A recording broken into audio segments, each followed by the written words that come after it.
Alrighty, guys. My name is Brooke Sutton, and I'm going to walk through my website. Can you nod your head if you hear me? Okay, good. All right. So my home page, I kind of okay. I'm going back to school to be an administrator, so I kind of wanted to keep everything professional. I noticed a lot of other classmates kind of did like bright and cheerful, and I don't know, I guess coming from administrator, I really wanted to keep it professional since I'm kind of coming out of the classroom.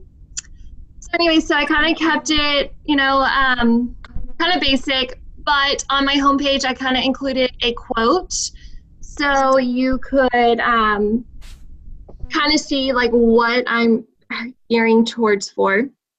And then in my About Me, I just strictly talked about my professional career in education, where I graduated from, and where I've been or where I've taught at. So I kind of gave my professional background in that area. In my professional statement, I actually created this in college. It was actually one of our assignments, but when I found it, I definitely needed to revamp it. And since being in the classroom the past 6 years, I really my views kind of have changed, and I include it more about making relationships with children and also providing them more technology so they can be ready for the real world. And so that was my professional statement. I definitely had to change that since graduating and being in the classroom. Now, whenever I get to my units, I did a button for each unit, so try to organize it for the viewer. One thing that I decided to do was put the standards on the side. Now, looking back, I wish I would have changed that. So as I continue forward using this as a professional website, I will definitely change that. I kind of will take that out because honestly, looking back now, I think it's too lengthy. But again, I included a button for the video conference, the technology implementation, the standards, and the reflection. And since I have the standards right here, again, that's why I'm kind of leaning towards taking this piece out. Now, in Unit 1, with my technology implementation, and I'll let it load real quick, I kind of killed two birds with one stone. I did a survey in my first technology piece with my blog post, and I did a survey asking for feedback on how others, exit out of that real quick and go back to the website. But if you go to my blog, you'll see that I did a survey asking about how others view technology in their classroom and how much access that they can get with technology. Kind of seeing other people's perspective in the classroom. A lot of them either go to the computer lab. Some are fortunate like me who have one-to-one device, but a lot of us kind of just have a class set, but we don't really have full access in the classroom. So I thought that was pretty interesting whenever I did my survey. And then a viewer asked me to post the feedback from the survey, and I included that as well right here. And again, you can kind of see the results where 50% said they do have access to it daily, whereas 45% have one-to-one devices. So again, I thought that was pretty interesting. However, over 70% asked for more resources from the district level to be incorporated into their professional development. So that kind of shows you right now where our problem, I personally think, aligns with our curriculum, with implementing technology into our curriculum. So again, I think our school districts need to provide more sources. Kind of going back to I did Unit 2. And again, I kind of kept everything structured the same throughout the units. Again, including a button for the video conference, the implementation, my writing portion, the standards, and my reflection. So again, I did that for all units 2. I did unit 4. I did unit 6. And then for the final project, all I included on this page was just my thoughts and takeaway moments from the course. So again, that was like a reflection that we were required to turn in. So kind of going back to my blog so you can see my technology implementation. Again, with Unit 1, I did the survey. I also did the survey with Unit 2, like we were supposed to. And in Unit 2, I just asked for feedback on what teachers did in their classroom as a attention signal. And during this project, or starting this year, I'm going to be incorporating a wireless doorbell. And that's going to be my attention signal this year. And, excuse me. So I just wanted to see, like, do teachers use verbal communication? Do they use nonverbal? Actually, some use both that I found out. So I was just kind of getting feedback on what they use in the classroom.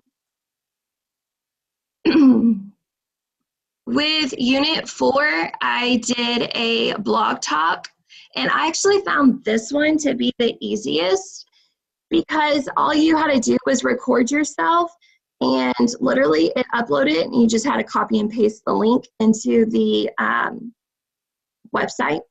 So again, I was very hesitant at first. I was kind of overwhelmed, but when I saw how easy it was, again, by far, this was the easiest one.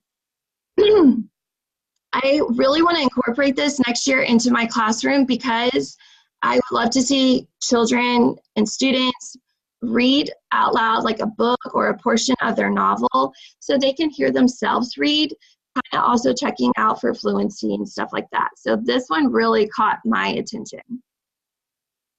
And then for Unit 6, I did the academic search engines like everybody else.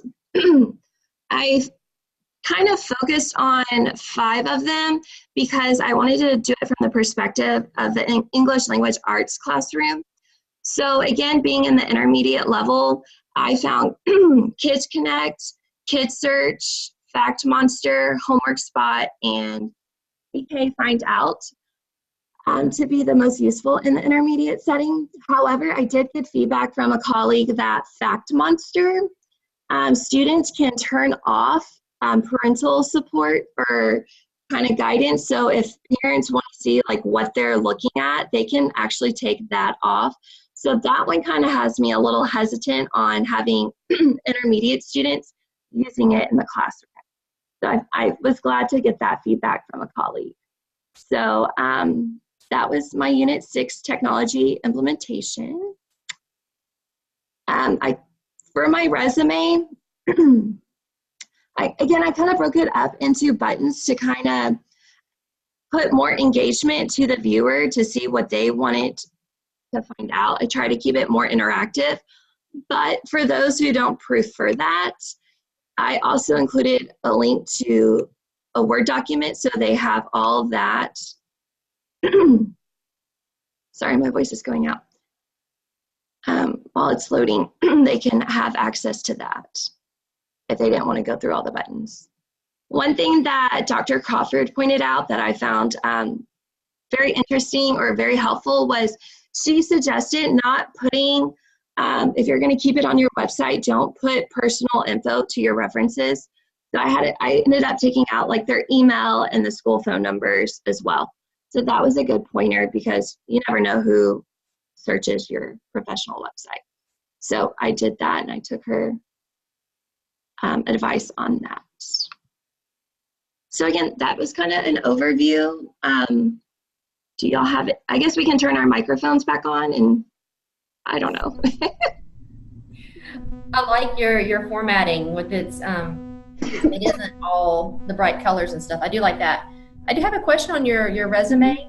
Mm-hmm. And I didn't know if this was just a rule of thumb for things like education and teaching experience. When you list it, don't you want to start with the most recent? So, for example, your UHC will be up top, Okay. And your high school will be at the bottom. Yes, you are correct. So I should go back and change that. And then I didn't get a chance to look at your experience, but go look and see if you did the same thing for your experience. See, I did that. I did do it correctly for the experience. Okay. But I do need to make sure it parallels with the education as well. Thank you for pointing that out. You're welcome.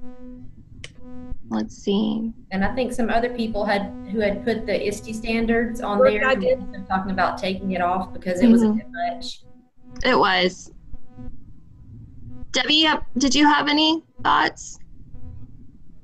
Well, I just wanted to say I liked how you had the your resume broken down. You know, I kind of put it all on there in one sheet, but I really like how that was broken down so that, like you said, if whoever needed to see whichever part of it, it was there available to them, and that you included the link for a printable copy, because I did that as well. You know, it's all on one setting, but then I had where they could print it if they needed to. But I kind of like this. I may go back and change mine later, where it's kind of like that, to where they can look at what's important.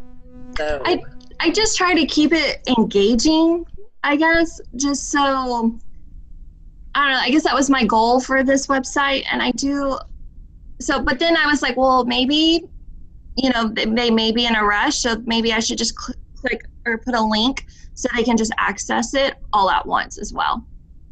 So. I think it's more than just the engaging part. I think it's hey, we need to see her experience. Oh, there it is. Let's go to it. Okay. Your certification, it's there it is. To me, it's more the accessibility of it more than the engaging part of it. Okay, that's a good point. And I really liked how you had like the marble design, like background for each of your pages. I have one suggestion that I have from someone that I applied to my page was that the different templates like within the page, maybe keep it the same so it's consistent. So like, yeah, so I really like how it's like really colorful and bright too. That has a lot of personality. I also really like the buttons you had for the resumes, and that was all the input that I had. Thank you. Alrighty. Does anybody else have any comments or anything else that they want to share? Can you go back to your home page? Yes. I like that quote. I actually read an article in my last class right before this one. That really stood out to me. So I always had it highlighted in my notebook, and I was like, oh, this is a perfect grade it. Yes. So, but I liked how the People's Wix sites turned out. They turned out really nice. I just couldn't get it to work for me. I'm going to have to go figure it out another time. I know a lot of people used Google, and but my new district is highly against it. And I was like, well, if I can't use it in my own district, I just don't want to waste the time trying to use something that I really can't use right away. Right. So, and the reason why a lot of us did is because our districts are Google districts. So do you plan on using this with your classroom, or are you going to start up a new one with your classroom? I definitely want to incorporate the blog portion into my classroom. I definitely want I teach both 6th grade and 8th grade. I don't want to do it for 6th grade just yet. I kind of want to try it out with my 8th graders first. So the blog portion, I will definitely try out. But speaking from professionalism, like I will keep this up throughout my graduate experience. I will probably take out like the whole individual assignments portion out, and maybe just keep like the deliverables, like the implementation portion out, or keep that but take all the other pieces out. I'm thinking, but I haven't really thought about it that and maybe much. create a tab for each of your courses and keep what's important, Right. things you're proudest of from those courses on, you know, that represent what you were able to do. So I think people were talking about a way that you can hide some of these pages without doing away with them. Oh, really? Yes. Interesting. I know in Weebly you can hide them off the bar, but they're still in on your web page. So okay. But I really found Wix to be very useful and user-friendly. I mean, it was really just drag and type, especially with the blog. Like, it was already set up, the template was already there, all you had to do was just type. So I was very thankful for that. I know some people had trouble with it, and I think it was, even like Google Sites, I was reading some people had a hard time with the format on that one. But I didn't have that for using Wix. But again, it's just preference, personal preference. But, all right, anything else? Your site looks awesome. Keep it up. Thank you. Great. Good job, Brooke. Thank you. Thank you. All right. Bye, guys. Bye. Bye. Thank you.